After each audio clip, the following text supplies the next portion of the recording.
The dust of the Chihuahuan desert clung to Jedediah Croft like a second skin, a familiar shroud for a man who had courted solitude for 2 decades.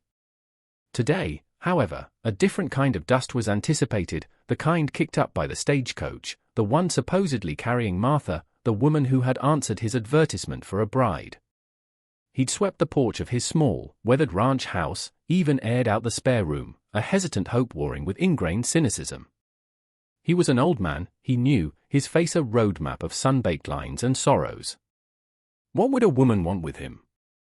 But the loneliness, a cold companion, had finally gnawed too deep. He heard the creak of wheels, but it wasn't the rhythmic rumble of the stage. It was a torturous, uneven groan. A dilapidated farm wagon, pulled by a horse that was more bone than flesh, lurched into his yard. Jedediah's hand instinctively went to the Colt Peacemaker holstered on his hip. No driver was visible on the seat. He approached with the caution of a man who'd seen the worst of the frontier. As he neared, a faint whimper reached him. He peered under the ragged, patched canvas covering the wagon bed. His breath caught. Not Martha. Not one woman, but 7 pairs of eyes, wide with terror, stared back from pale, gaunt faces. Children. 7 of them, the eldest a girl who couldn't be more than 15, her expression a mixture of fear and fierce defiance. The smallest, a child of perhaps 5, clung to her. Where's your ma? Your pa? Jedediah stammered, his mind reeling. The eldest girl, Ilara, just shook her head, her lips pressed into a thin, white line. Then he saw him. Slumped over the front of the wagon, reins still clutched in a death grip, was a man. Jedediah rushed forward, rolling him gently. The man's eyes fluttered open, unfocused, blood flecking his lips. Blackwood. He rasped, a desperate, rattling sound. He knows, the children. Martha, switch, save them. A final, shuddering gasp, and the man was still. Jedediah's heart hammered against his ribs. Martha. Switch. Save them. Blackwood. The word spun in his head, a horrifying, unwelcome puzzle. This wasn't the arrival he'd braced himself for. This was a nightmare delivered to his doorstep. His lonely world had just been violently, irrevocably breached. Jedediah carried the children, one by one, into the sparse but clean interior of his cabin. They were feather-light, their small bodies trembling either from cold or fear, likely both. The youngest ones were almost too weak to stand. He settled them on his own cot and the rough blankets he spread on the floor.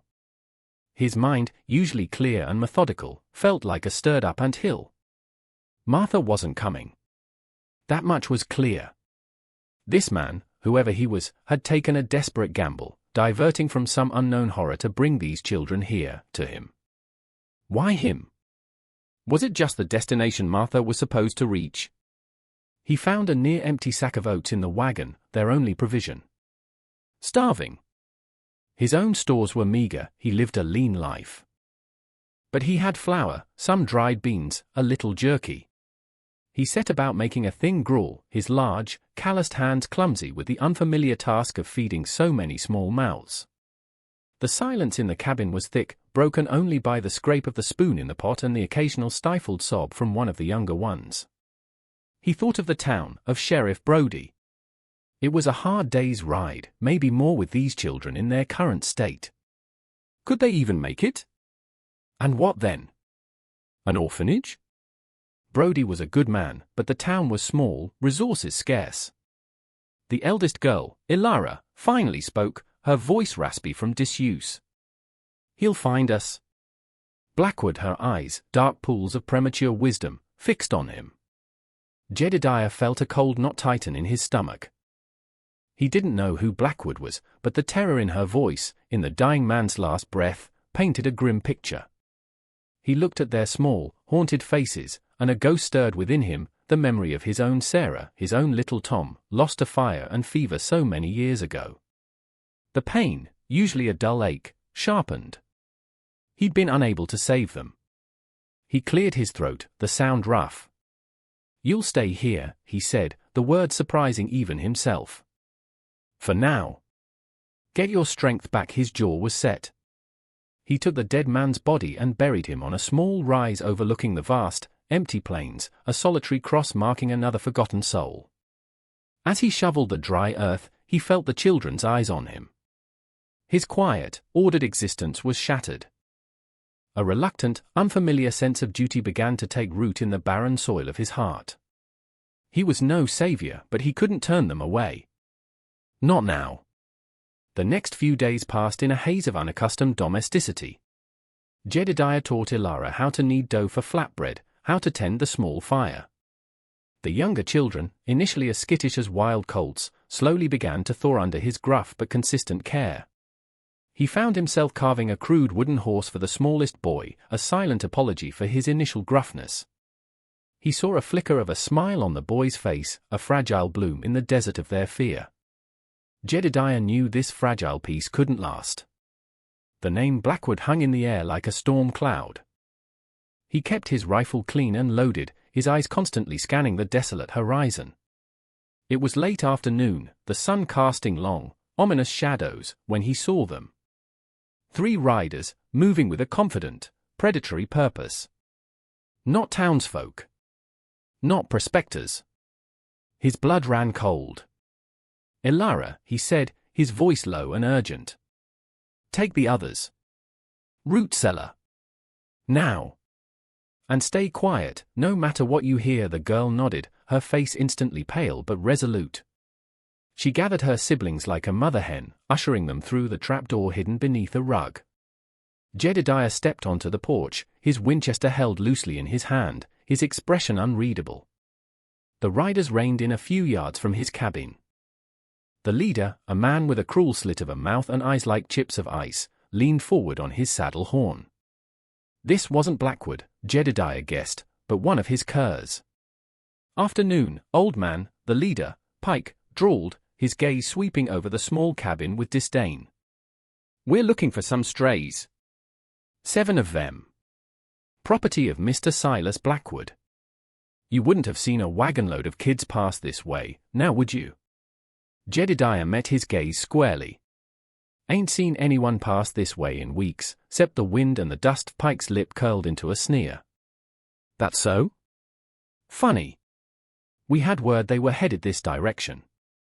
Maybe we should just take a look inside that little shack of yours. Make sure you ain't mistaken." One of the other men made to dismount. "This is my land," Jedediah stated, his voice flat, but the Winchester rose a fraction. "And you ain't invited." The man paused, looking to Pike. Pike chuckled, a dry, humorless sound. "Feisty, ain't he? You're making a powerful enemy, old-timer. Mr. Blackwood don't take kindly to people hidden." "What's his?" He straightened. "We'll be back. And next time, we won't be so polite." They wheeled their horses and galloped away, leaving a cloud of dust and menace in their wake. Jedediah's jaw clenched. This was only the beginning. He knew it with a certainty that chilled him to the bone. The silence after Pike's departure was heavy, suffocating. Jedediah waited a long while before opening the trapdoor. 7 pale faces looked up at him, Ilara's the most anxious. "They're gone," he said, for now. A relief washed over their features, but the fear lingered, a permanent shadow in their eyes. He knew Blackwood's men would return, and in greater numbers. His small ranch, his sanctuary of solitude, was about to become a fortress, or a tomb. He spent the next day reinforcing what little defenses he had. He checked the hinges on the heavy wooden shutters he'd built years ago against winter storms, ensuring they could be barred securely. He inventoried his ammunition, enough for a fight, but not a siege. Ilara, surprisingly practical, helped him, her movements quick and efficient. She seemed to understand the grim reality of their situation without him needing to voice it. 2 of the older boys, emboldened by her example, helped carry water and check the perimeter, their youthful faces set with a seriousness that didn't belong on children. That evening, as a meager stew simmered over the hearth, a fragile sense of normalcy tried to assert itself. Finn, a quiet boy of about 8 with wide, solemn eyes, timidly approached Jedediah. He held out a small, roughly carved wooden bird, its wings slightly lopsided. "For you," Finn whispered, his gaze fixed on the floor. Jedediah's hand, calloused and scarred, trembled slightly as he took the small offering. His mind flashed back, an agonizing stab, to a similar bird he'd carved for his own son, Tom, just before the sickness took him. A lump formed in his throat. "Thank you, son," he managed, his voice thicker than usual. It's fine work." Elara watched the exchange, her dark eyes searching his face. Later, when the younger children were asleep, she asked him, her voice barely audible above the crackle of the fire, "Why are you doing this for us, Mr. Croft? You don't even know us." Jedediah looked at the sleeping forms, at Elara's tired but resolute face. How could he explain the fierce, protective instinct that had risen from the ashes of his own grief? "Everyone deserves a chance at a life, child," he said, the words inadequate. "A life free from whatever it is you're running from." Fefin, not quite asleep, piped up from his blanket, "What happened to your family, Mr. Croft?" The innocent question pierced Jedediah like an arrow. He just shook his head, unable to speak of it. The memory was a raw, gaping wound. But the air was thick with unspoken sorrows, his and theirs. He knew then, he couldn't just send them away. He was in this, all the way. If you believe these children and Jedediah deserve to find peace and safety, and if you want to see how this desperate stand unfolds, make sure to hit that like button and subscribe for the next part of their story.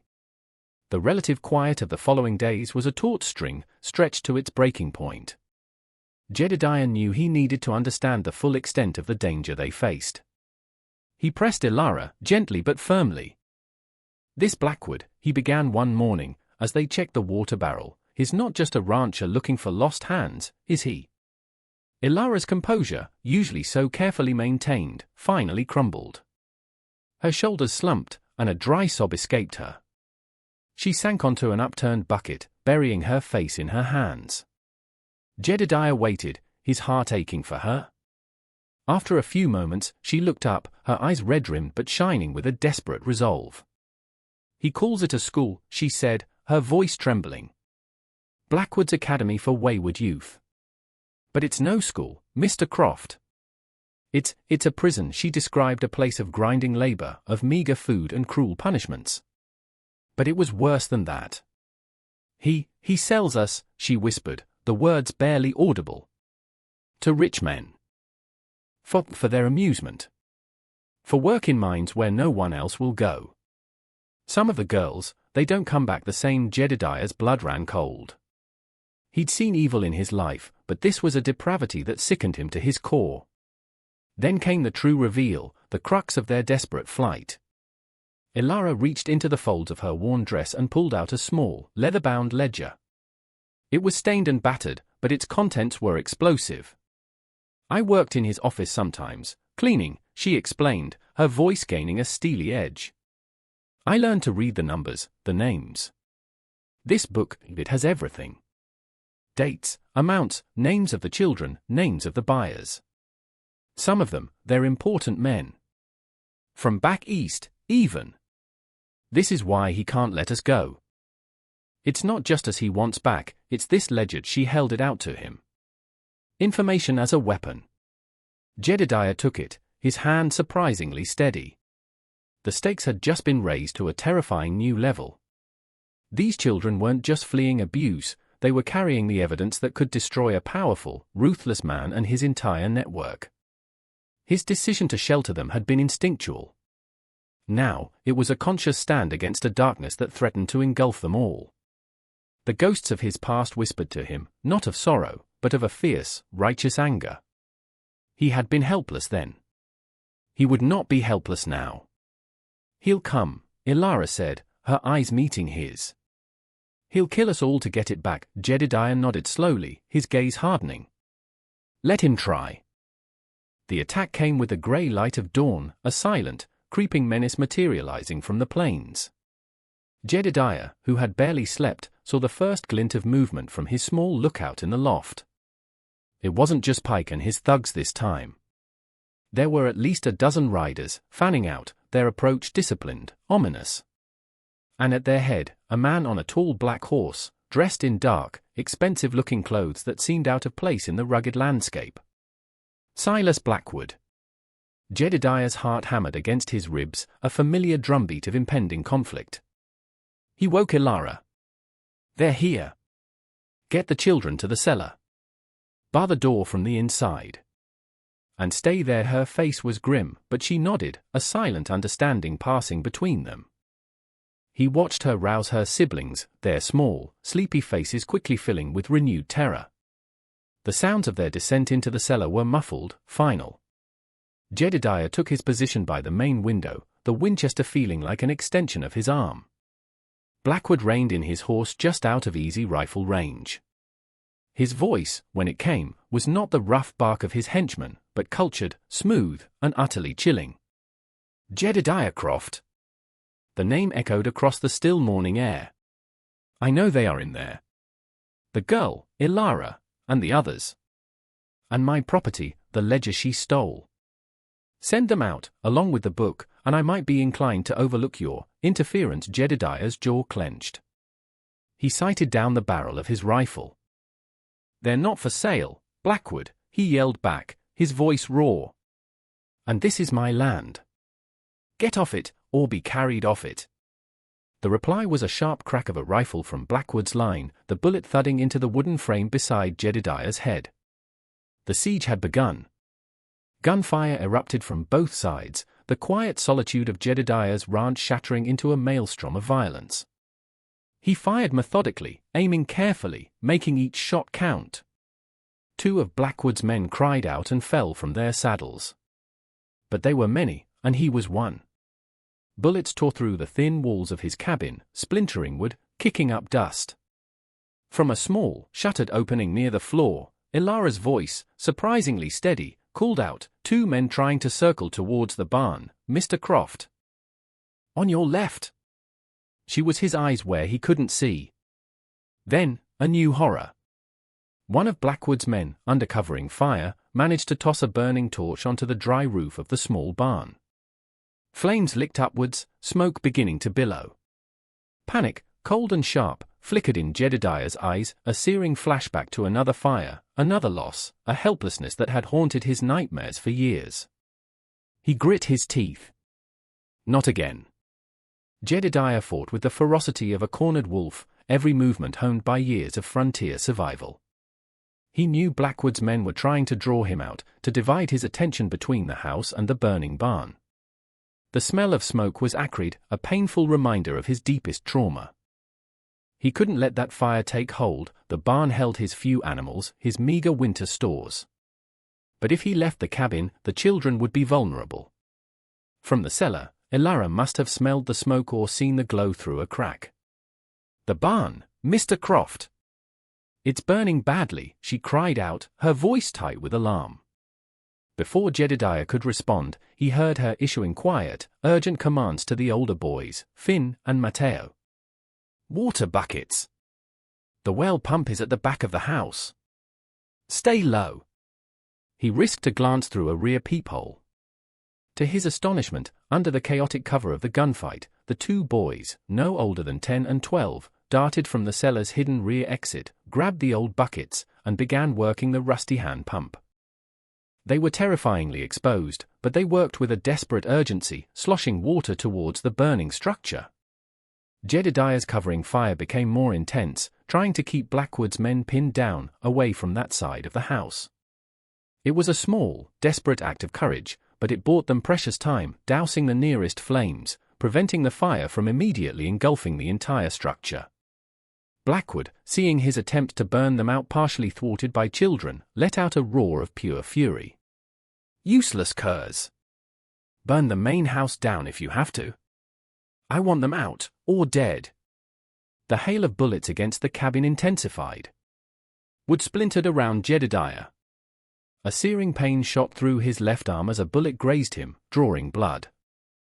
His heart hammered, but his resolve solidified into cold, hard steel. He thought of his wife, Sarah, her smile, his son, Tom, his laughter. The fire had taken them. He wouldn't let Blackwood take these children. He wouldn't let the fire win again. He reloaded, his movements swift despite the pain, his face a mask of grim determination. He was outnumbered, wounded, but he would hold the line. The air in the cabin grew thick with gunsmoke and the smell of fear. Jedediah knew his ammunition was dwindling.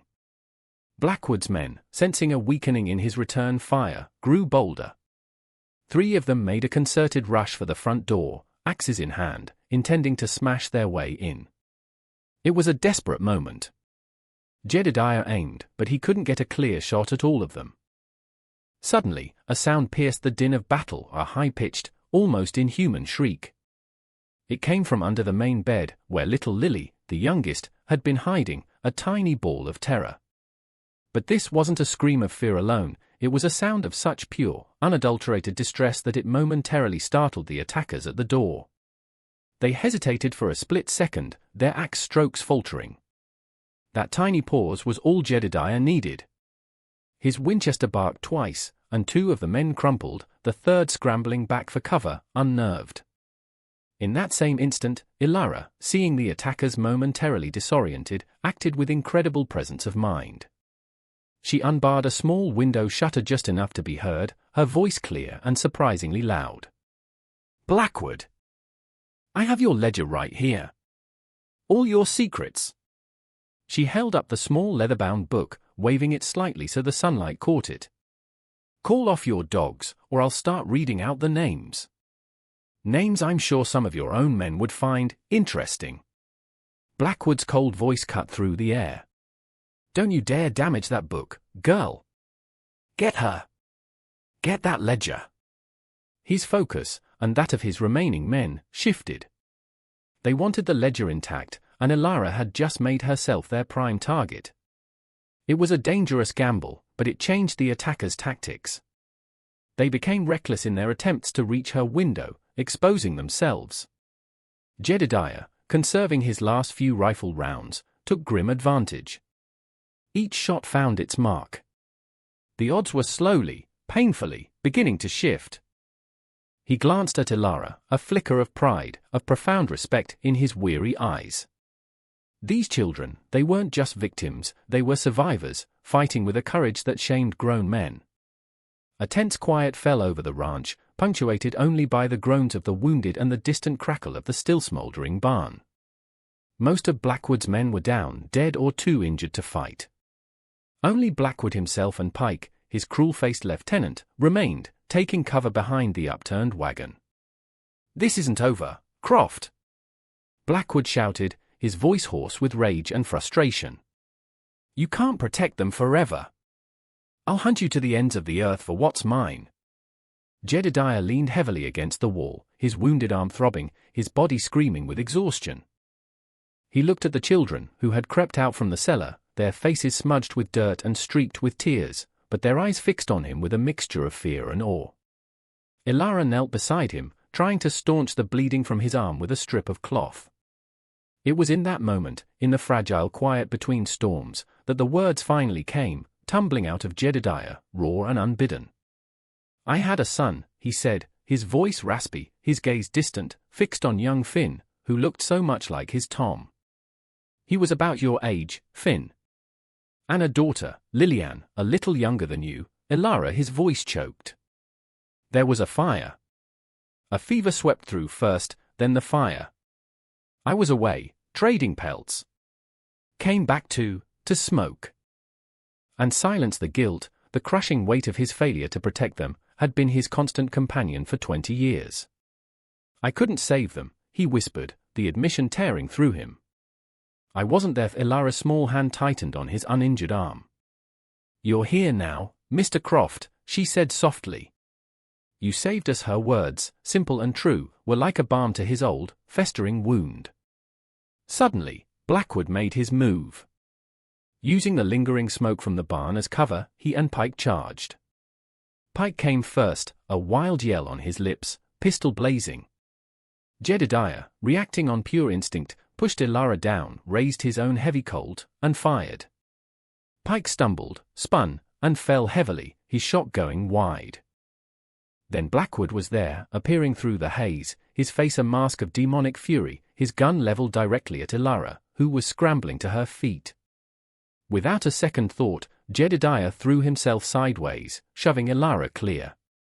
A searing agony exploded in his right shoulder as Blackwood's bullet slammed into him. He roared, a sound of pain and pure rage, and fired his own pistol. Once. Twice. Blackwood staggered back, a look of shocked disbelief on his face. He clutched his chest, then slowly, almost poetically, crumpled to the ground. Silence. The fight was over. The silence that descended was profound, broken only by Lily's shaky sobs, which slowly turned into cries of relief, and the wheezing breaths Jedediah dragged into his lungs. He slid down the cabin wall, the colt clattering from his numb fingers. Ilara and Finn were instantly at his side, their small hands pressing against his bleeding shoulder, their faces a mixture of terror and fierce loyalty. "You did it, Mr. Croft," Ilara whispered, tears streaming down her soot-stained cheeks, her voice choked with emotion. "You saved us all." The other children gathered around, their earlier fear replaced by a dawning understanding that the nightmare was truly over. Jedediah managed a weak, grim smile. He was alive. They were alive. That was all that mattered. As the first rays of the true morning sun painted the ravaged yard in hues of gold and rose, a new sound reached them, the thud of approaching hooves, many of them. Jedediah tensed, but Ilara, peering through a shattered window pane, let out a sigh of relief. "It's a posse, Mr. Croft. With a star." Sheriff Brody, alerted perhaps by the sheer volume and duration of the gunfire echoing across the plains, or by a rider from a distant ranch, had arrived. He took in the scene, the dead outlaws, the smoldering barn, the exhausted but alive rancher and the 7 children huddled around him, his weathered face grim. Ilara, with a composure that belied her years, handed him the precious ledger. "This is what he wanted, Sheriff," she said. "It tells everything." Brody took the book, his eyes scanning the first few pages, a grim understanding dawning. Justice, for Blackwood's many other unseen victims, might finally be within reach. Weeks turned into a month. Word of Jedediah's stand, and the truth of Blackwood's monstrous enterprise, spread through the territory. Townsfolk, moved by the old rancher's courage and the children's plight, came with lumber and tools, with food and blankets. The barn was rebuilt, stronger this time. The cabin was patched and cleaned. Laughter, tentative at first, then more confident, began to fill the once silent spaces of Jedediah's ranch. The children were healing, the shadows in their eyes slowly receding. Jedediah, his arm still in a sling but his spirit mending, watched them playing a makeshift game of tag near the newly repaired corral. He was no longer the lonely cowboy, nursing his grief in isolation. The mail-order bride, Martha, was a forgotten dream, replaced by a reality far more demanding, and infinitely more rewarding. Ilara came to stand beside him, her gaze following his. "What will happen to us now, Mr. Croft?" she asked quietly. Jedediah looked from her earnest face to the vibrant life the children had brought to his desolate ranch. A genuine smile, the first in too many years, touched his lips. "Reckon this old ranch needs some life in it, Ilara," he said, his voice softer than she'd ever heard it. "And I reckon you all need a home. If you're willing to make it here." He hadn't been waiting for a bride, he realized. He'd been waiting for a reason to live again, a purpose. He had found it in 7 scared, starving children. They were a family, forged in fire, bound by courage and a shared future. His redemption was not in forgetting his past, but in building a new life from its ashes. And so, the lonely cowboy found that his greatest treasure wasn't a long-awaited bride, but the unexpected, precious gift of 7 young souls who taught him how to hope again. If their story of courage and unlikely family has touched your heart, please share it with someone who might need a reminder that even in the deepest wilderness, new beginnings can bloom.